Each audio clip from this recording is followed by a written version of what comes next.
응답하라 봐요. 안녕하세요. 김흥빈입니다. 하늘을 나는 신비로운 말 있죠. 페가수스라고. 그리스 신화에 나오는 그런 말인데요. 그런데 과연 생물학적으로 말같이 큰 동물이 하늘을 나는 게 가능할까요?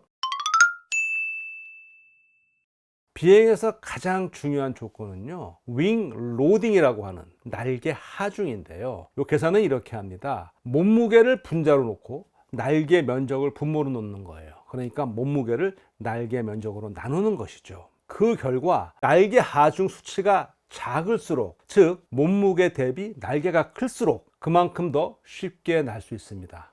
아니면 반대가 되든지 제일 좋은 거는 둘 다이겠죠. 이 표의 첫 번째 행을 보시면 그 질량, 몸무게가 나와 있거든요.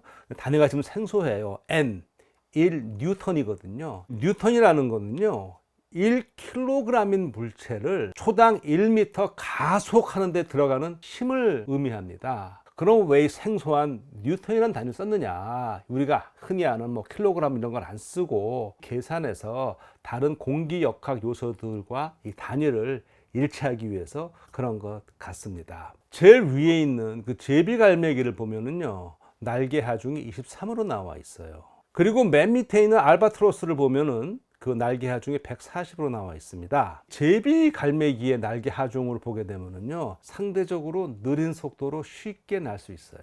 그리고 유연하고 민첩한 비행에 유리합니다. 반면 알바트로스처럼 날개 하중이 커지면은요, 빠른 속도와 긴 활공 비행에는 유리합니다. 그런데 문제는 이륙에는 어려워요. 긴 활주거리가 필요하고 또 상승 기로가 필요하다는 말이죠. 그렇다면 평균 4,500kg에 달하는 이 말이 뜨려면 이 계산대로라면 거의 날개가 축구장 크기만 한 그 날개가 필요합니다. 그 다음에는요, 또 뼈와 근육도 문제예요. 이 하늘을 날려면 강력한 가슴 근육이 필요합니다. 쉽게 그냥 닭가슴살 보세요. 닭은 하늘을 날지 못하는데도 닭가슴살이 엄청나지 않습니까? 새들은 그 체중의 20~30%가 가슴 근육이에요. 이 계산대로라면요, 500kg짜리 말이 날아오르려면 최소한 100kg 이상의 가슴 근육이 필요합니다. 그러면 또 그 근육을 지탱하는 뼈도 굵어져야겠죠. 그러면 뼈 무게가 또 늘어나요. 새들은 뼛속에 빈 공기 주머니가 있어서 무게를 줄일 수 있습니다. 하지만 말 같은 포유류 뼈는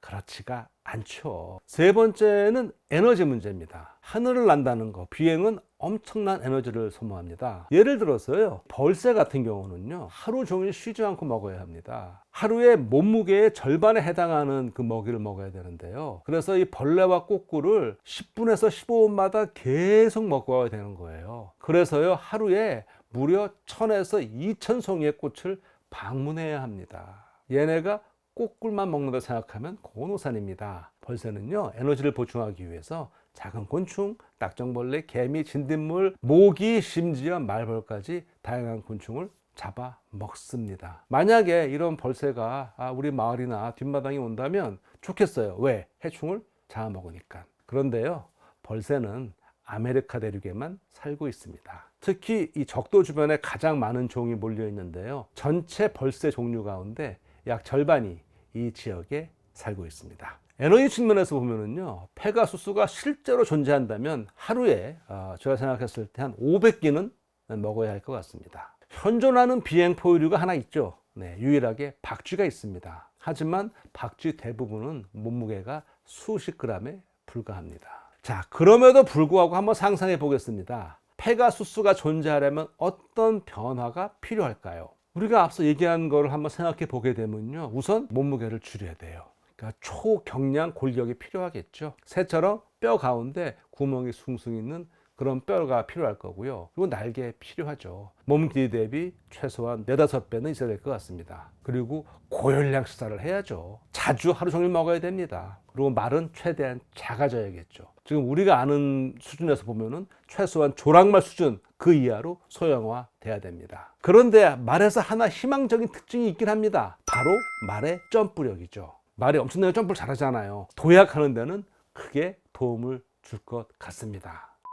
자, 지금까지 이제 상상과 설명이 어떠신가요? 어느 정도 좀 그럴싸하고 설득력이 있나요? 하지만 아직 제가 중요한 사실을 하나 말씀 안 드렸습니다. 그리스 신화 속 페가수스를 자세히 보세요. 앞다리, 뒷다리 그대로 있죠. 그리고 등에 커다란 날개가 있는 거예요. 앞다리가 날개로 변한 게 아닙니다. 날개가 추가로 생긴 형태예요. 이게 왜 중요하냐면요, 생물학적으로 이런 구조는 보고된 바가 없습니다.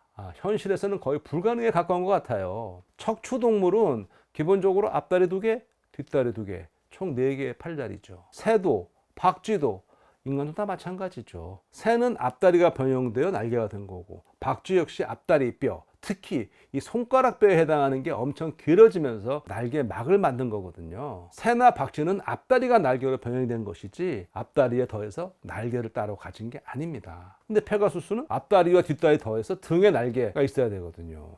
이런 구조를 가지려면은요, 완전히 새로운 유전자 조성이 필요합니다. 그래서 생물학적으로 페가수스 같은 존재를 상상하려면은요, 이걸 꼭 생각해야 돼요. 초기 진화 단계에서 척추 동물이 아니라 다지성, 즉 이 팔다리가 여러 개 더 많은 그런 생물로 진화했어야 된다는 것이죠. 지금까지 현존하는 생물은 물론이고 그런 화석은 발견된 게 없거든요. 이거는 거의 자연계에서는 불가능하다 하는 그런 의미인 것 같습니다. 또 다른 방법을 하나 상상해 본다면요, 이 뭐 사지가 아니고 그냥 등에 커다란 그 생체 구조물이 발달했는데 그게 그냥 근육 덩어리 또는 약간 골격이 들어가서 그런 큰 날개가 됐다라고 상상해 볼 수도 있을 것 같습니다. 결론적으로 페가수스처럼 앞다리와 뒷다리 그리고 날개가 따로 있는 구조는요, 현재 생물학적으로는 불가능합니다. 완전히 새로운 생물로 상상해서 접근을 해야 한다는 말이죠.